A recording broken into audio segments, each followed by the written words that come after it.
नमस्कार, जनता टीवी देख रहे हैं आप और मैं हूं आपके साथ जागृति खंतवाल। और अब बात देवभूमि की। उत्तराखंड में आईएएस और पीसीएस अधिकारियों की जिम्मेदारी में बड़ा बदलाव किया गया है। लंबे समय से ही अधिकारियों के तबादले को लेकर इंतजार किया जा रहा था। ऐसे में शासन ने देर रात तबादला सूची जारी कर दी है।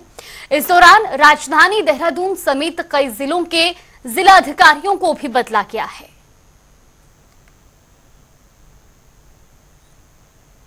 क्योंकि ये प्रशासनिक फेरबदल एक सामान्य प्रक्रिया है और उस प्रक्रिया के तहत यहाँ पर लगता है बहुत सारे हमारे सभी योग्य अधिकारी हैं, लेकिन देशकाल परिस्थिति के अनुरूप जहाँ जिसका अच्छा उपयोग हो सकता है सब लोग चर्चा करके हम लोग उसको वहाँ लगाते हैं।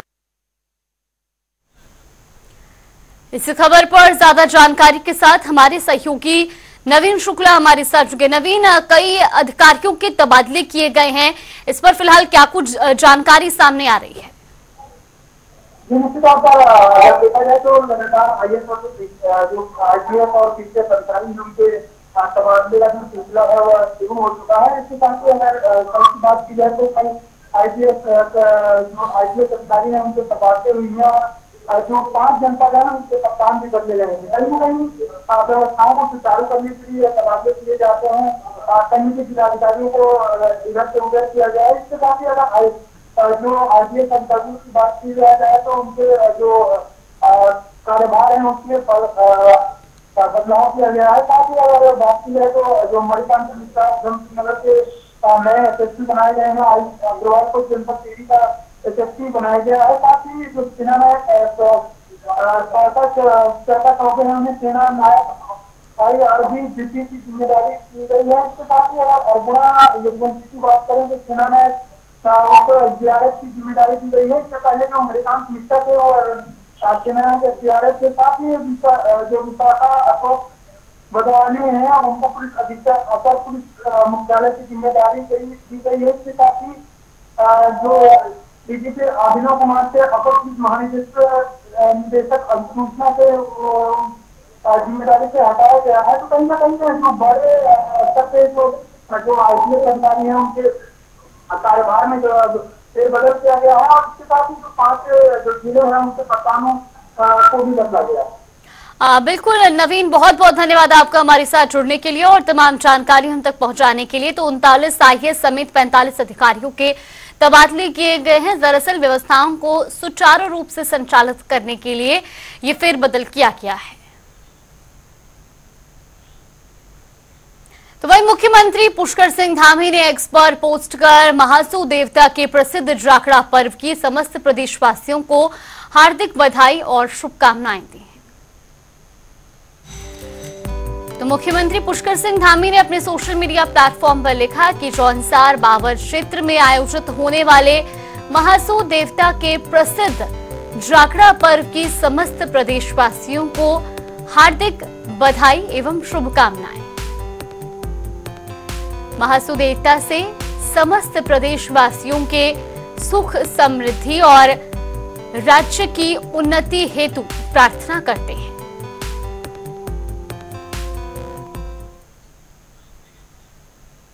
तो वह विधानसभा सीट के उपचुनाव की घोषणा होना अभी बाकी है, लेकिन राजनीतिक दलों ने अपनी तैयारियां शुरू कर दी हैं। केदारनाथ विधानसभा उपचुनाव में बीजेपी और कांग्रेस दोनों ही दल इसे चुनौती के रूप में देख रहे हैं। हालांकि बीजेपी अपनी जीत का दावा कर रही है, तो वहीं बीजेपी प्रदेश महामंत्री आदित्य कोठारी ने कहा कि मंगलौर विधानसभा सीट बीजेपी की कभी नहीं रही, बावजूद इसके बीजेपी ने अच्छा प्रदर्शन किया है। ये प्रत्येक चुनाव में चुनौती तो रहती है, ये स्वाभाविक है, लेकिन कांग्रेस पार्टी गलतफहमी में है। हमने मंगलौर विधानसभा का चुनाव 422 वोट से हारे हैं, लेकिन यही मंगलौर विधानसभा से लोकसभा चुनाव 2024 में हम 23,000 वोट पीछे थे। हम 23,000 से घट करके 422 पर आए हैं। वहां हम हारे नहीं, वहां हम जीते हैं। बद्रीनाथ विधानसभा का जहां तक सवाल है, हमने वहां के हार के कारणों की समीक्षा की है और जो कमियां बद्रीनाथ विधानसभा में रही हैं वो कमियां केदारनाथ विधानसभा में नहीं रहेंगी। इस बात के लिए पार्टी ने पूरी रणनीति बनाई है और केदारनाथ विधानसभा को हम भारी बहुमत के साथ में चुनाव जीतेंगे। वहां का कार्यकर्ता कमर कस चुका है और वहां की जनता भी मन बना चुकी है। तो वही उत्तराखंड सरकार प्रदेश की स्वास्थ्य व्यवस्था को बेहतर बनाने के लिए हर संभव प्रयास कर रही है। सरकार की कोशिश है कि प्रदेश के दूरस्थ क्षेत्रों तक अस्पतालों और मेडिकल कॉलेजों में स्टाफ की कोई कमी ना हो। इसके लिए राज्य सरकार लगातार मेडिकल स्टाफ की भर्ती भी कर रही है। तो वहीं राज्य के स्वास्थ्य मंत्री डॉक्टर धन सिंह रावत ने बताया कि उनके कार्यकाल में अब तक 3000 नर्सिंग स्टाफ, 500 डॉक्टर और 1000 ANM की भर्ती की जा चुकी है, जबकि जल्द ही स्वास्थ्य विभाग में 2000 वार्ड व्यय और 288 डॉक्टरों की नियुक्ति प्रक्रिया भी शुरू की जाएगी। आप देख रहे होंगे कि जब से मैं स्वास्थ्य मंत्री बना हूं, 3000 नर्सिंग स्टाफ की नियुक्ति हम लोग अभी तक कर रहे हैं। डॉक्टर्स की भी नियुक्ति लगभग 500 से ज़्यादा हो गई है। लगभग 1000 ANM की भर्ती हम लोग कर चुके हैं। फिर टेक्नीशियन की भर्ती कर चुके हैं। अभी हम लोग लगभग 2000 तक वार्ड वाइज की भर्ती करने जा रहे हैं। अभी 288 डॉक्टरों की और नियुक्ति करने जा रहे हैं। तो लगातार हमें हो रहा है कि भाई स्वास्थ्य विभाग में बहुत अच्छी व्यवस्थाएं हो जाएं ताकि किसी भी मरीज को कोई दिक्कत न रहे। वहीं जमरानी बांध परियोजना को लेकर कुमाऊं कमिश्नर और मुख्यमंत्री सचिव दीपक रावत ने अधिकारियों के साथ बैठक की। इस दौरान उन्होंने बताया कि लगभग 3700 करोड़ रुपए की जमरानी बांध योजना के पहले चरण का काम 15 सितंबर से शुरू हो जाएगा। पहले चरण में इस परियोजना में प्रभावित लोगों को मुआवजा देना और उन्हें दूसरी जगह विस्थापित करने का काम शुरू होगा। रानी का जो प्रोजेक्ट है, आप जानते हैं कि इरिगेशन प्रोजेक्ट है और ड्रिंकिंग वाटर, 2 कंपोनेंट्स हैं इसके, और इसमें टेंडर अवार्ड हो चुका है। काम अब शुरू होना है। जो टोटल प्रोजेक्ट टाइम है ये 5 साल का है। और अभी जो काम होने हैं, एक तो फिजिकल काम जो डैम पे होना है वो है, और दूसरा जो इसका पार्ट है वो रिहैबिलिटेशन का।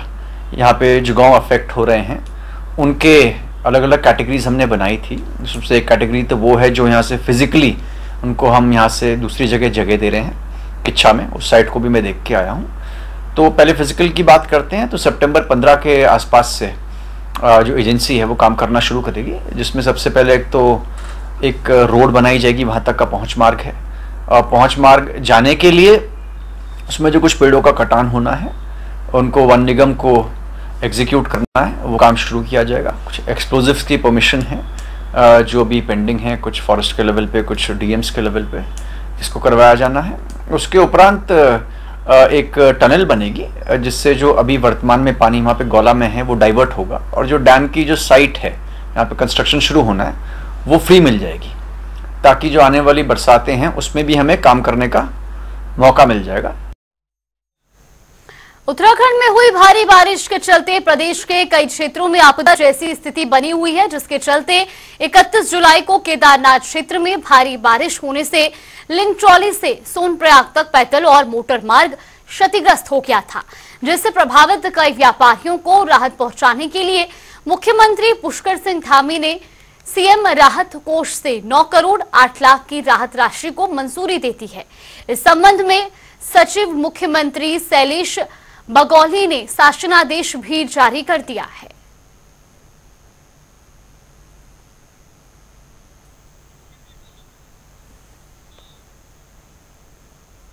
तो वहीं रुड़की के झबरेड़ा में बीजेपी का सदस्यता अभियान कार्यक्रम आयोजित किया गया। कार्यक्रम में बतौर मुख्य अतिथि बीजेपी जिला अध्यक्ष शोभा राम प्रजापति पहुंचे, जहां उनका फूल मालाओं से जोरदार स्वागत किया गया।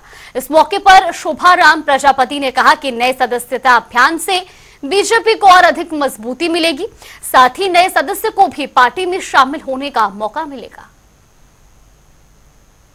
पार्टी एक लोकतांत्रिक पार्टी, ये हर 6 साल के बाद अपने सदस्य दोबारा नए सिरे से बनाती है, और इस बार कोरोना काल के बाद थोड़ा समय बढ़ गया था, पर आपने देखा होगा कि 2 तारीख को माननीय प्रधानमंत्री जी सदस्य बने, पोर्टल खुल गया उसका। 3 तारीख को हमारे प्रदेश के यशस्वी मुख्यमंत्री बने, जिसे महेंद्र भट्ट जी ने बनाया, और 4 तारीख को सभी जिलों में जिला अध्यक्षों ने अपने विधायक और जो भी पूर्व विधायक MP रहे उसके क्षेत्र में, उन सबको बनाने का शुरुआत करने का।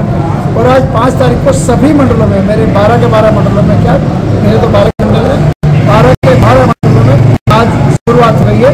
आज से विधिवत मंडल में कल जुलाई में हो गई थी, तो इससे सदस्य बनाए जाएंगे और मुझे उम्मीद है कि जो पार्टी का मन है, इस बार कोई हमें टारगेट तो नहीं दिया, पर यह है कि पहले से कितने ज़्यादा हम कर सकते हैं।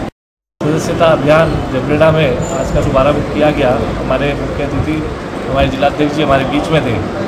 आज एक मैं ये कहूँगा अति उत्साहित थे लोग। आज 3 बजे से लोग यहाँ आ गए थे और 5 बजे तक हम थोड़ा विलम्ब हो गया हमको प्रोग्राम शुरू करने में, और 5 बजे तक जो है लोग यहाँ पे जमे रहे और पूरा प्रोग्राम लोगों ने सुना भी है और सदस्यता ग्रहण करी भी है और जा कर के अपने आस पड़ोस में सदस्यता ग्रहण कराने के लिए यहाँ से वादा करके गए भी हैं।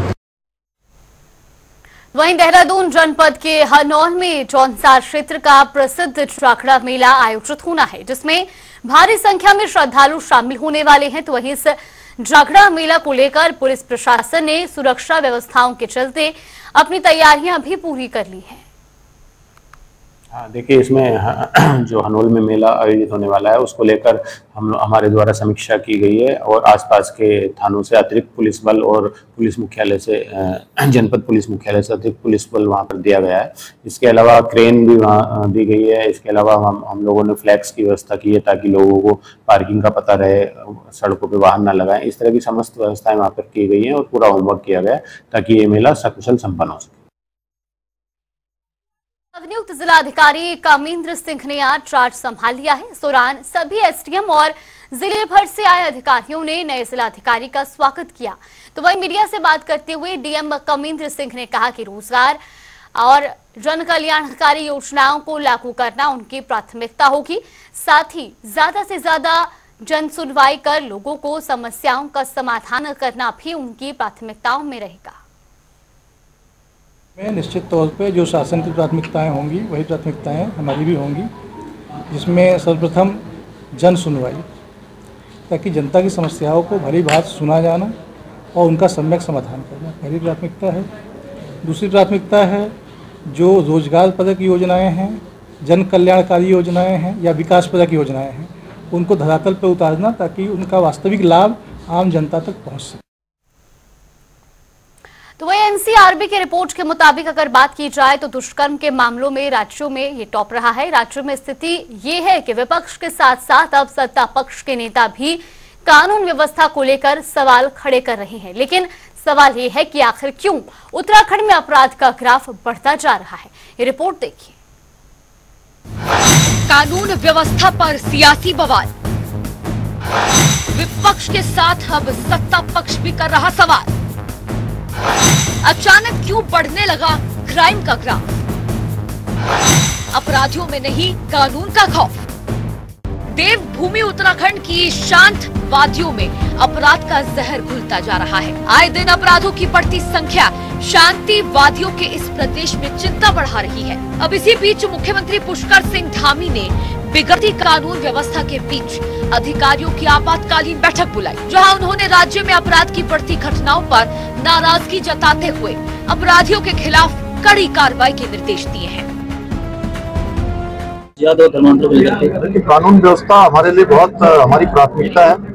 महिलाओं की सुरक्षा और सशक्तिकरण दोनों ही हमारी प्राथमिकता में रहा है और लव जिहाद और डेमोक्रेटिक चेंज जैसे मुद्दे हैं। इन मुद्दों पर पूरी सक्रियता से और संवेदनशीलता से और त्वरित रूप से कार्रवाई करने के निर्देश दिए हैं। कहीं भी लव जिहाद या इस प्रकार की जो भी घटनाएं जहां भी आ रही है, वहां पर प्रशासन को, पुलिस को कहा गया है कि सख्ती से उस पर कठोरता से काम करें। उत्तराखंड में कानून व्यवस्था एक बार फिर सवालों के घेरे में है। राज्य में स्थिति ये है कि विपक्ष के साथ साथ अब सत्ता पक्ष के नेता भी कानून व्यवस्था को लेकर सवाल खड़े कर रहे हैं। ऐसा ही हरिद्वार के मौजूदा सांसद त्रिवेंद्र सिंह रावत ने किया है। त्रिवेंद्र सिंह रावत का कहना है कि वो अनुभव कर रहे हैं कि हरिद्वार में दिन दहाड़े डकैती चिंता का विषय है। पुलिस का डर बदमाशों में दिखना चाहिए, जो बिल्कुल भी दिखाई नहीं दे रहा, और उत्तराखंड के लोग खुद को असुरक्षित महसूस कर रहे हैं। मैं ये अनुभव कर रहा हूँ कि पुलिस की जो ड्यूटी है, जो उनकी पुलिसिंग है, वो जहां होनी चाहिए उसके इतर कहीं और काम में पुलिस लगी हुई है। और इसलिए मैंने ये बात उठाई थी आज मैंने हरिद्वार के जो एसएसपी हैं उनसे बातचीत की है और उन्होंने मुझे आश्वस्त किया है कि हम बहुत जल्दी उन अपराधियों को पकड़ लेंगे। उन्होंने कुछ गिरोहों पर शक भी प्रकट किया है, तो मैंने उनसे कहा कि भाई आप इसको करिए और ये स्थिति ठीक नहीं है। और मैं समझता हूं कि अभी 2 साल पहले लगभग जब राष्ट्रपति देहरादून में आई थी उसी दिन, और वो भी बिल्कुल सुबह 11 बजे के करीब, 10 बजे के करीब, एक बहुत बड़ी डकैती देहरादून में हुई थी।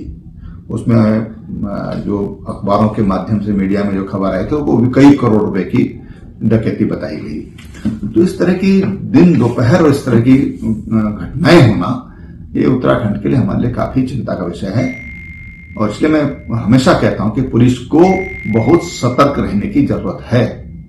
अगर पुलिस सतर्क रहती तो दिन में 2 बजे हादसा होता है और हरिद्वार से निकलने के बहुत सारे रास्ते नहीं हैं, तो उनको हम कहीं ना कहीं उनको पकड़ सकते हैं। इससे मैं कह सकता हूं कि माननीय पुष्कर सिंह धामी जी के नेतृत्व में उत्तराखंड राज्य के अंदर पूरी तरह से भयमुक्त समाज बना है। अगर किसी ने अपराध किया है तो निश्चित रूप से जेल की सलाखों के पीछे गया है, किसी भी तरह का उसको कभी संरक्षण प्राप्त नहीं हुआ। विपक्ष को मेरी सलाह है कि अपने कार्यकाल का समय देखे कि उनके समय में किस तरह की घटनाएं हुई थी। आज कोई भी अपराधी है, कोई भी बाहर नहीं घूम सकता है, चाहे उसने किसी तरह का अपराध किया हो, निश्चित रूप से। और बाकी तो जो कानूनी कार्रवाई वो गतिमान रहेगी, लेकिन मैं कह सकता हूं कोई अपराधी बाहर नहीं घूम रहा है। त्रिवेंद्र के इस बयान ने बीजेपी की चिंता को बढ़ा दिया है।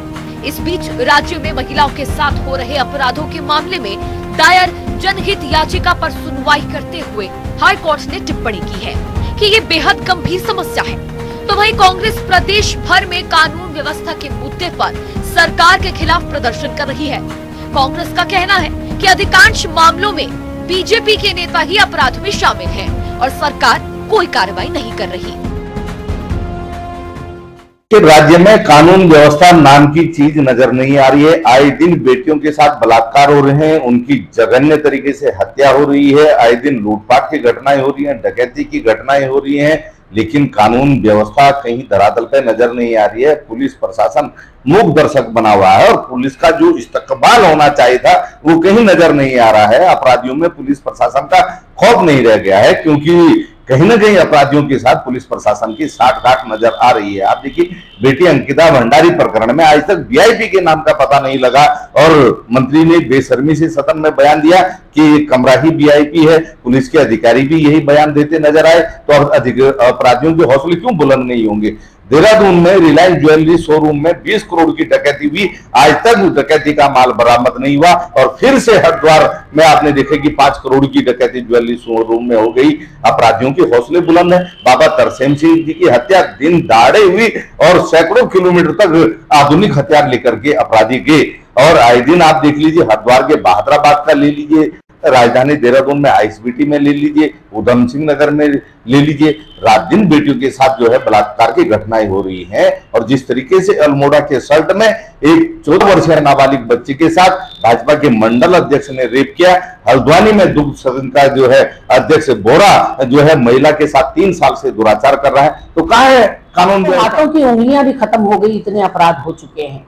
एक पखवाड़े में अगर दर्जन भर से ज्यादा दुष्कर्म, और उन दुष्कर्मों में भी 90% से ज्यादा नाबालिग बच्चियों के साथ दुष्कर्म, तो आप सोच सकते हैं कि समाज किस ओर जा रहा है और खास करके उत्तराखंड किस ओर जा रहा है। हम आज इस मुहाने पर पहुंचे कैसे, ये एक यक्ष प्रश्न है। इसलिए क्योंकि इस पूरे कांड को खाद और पानी दे रहा है तो वो भारतीय जनता पार्टी का नेतृत्व दे रहा है। जब आप बृजभूषण शरण सिंह, कुलदीप सेंगर, चिन्मयानंद जैसे लोगों को संरक्षण देंगे तो आप जो है पूरे पुलिस प्रशासन को और पूरे अपने कार्यकर्ता कैडर को एक संदेश देते हैं कि भारतीय जनता पार्टी अपराधियों की संरक्षक है और जहां अपराधियों के ऊपर कोई कार्रवाई नहीं होती। बड़े बड़े अपराध आप देखिए, मंत्री ने सरेआम सड़क पर पीटा एक कार्यकर्ता को, कुछ नहीं हुआ। एक विधायक ने सरेआम बुलडोजर चला दिया, कोई कुछ बाल बांका उसका नहीं होता। और आधा दोष इसमें कहीं ना कहीं गोदी मीडिया का भी है कि गोदी मीडिया जैसे ही दुष्कर्म होता है या कोई अपराध होता है उसमें धर्म खोजने लगता है। कुल मिलाकर राज्य में अपराध का ग्राफ बढ़ना चिंतनीय विषय है। हालांकि राज्य का पुलिस प्रशासन कई मामलों में कार्रवाई तो कर रहा है, लेकिन जो तत्परता समय रहते दिखनी चाहिए और जो व्यवस्था होनी चाहिए उसमें काफी कमी दिखाई दे रही है। अब देखना ये होगा कि राज्य की कानून व्यवस्था में कब सुधार देखने को मिलता है। देहरादून से नवीन शुक्ला की रिपोर्ट।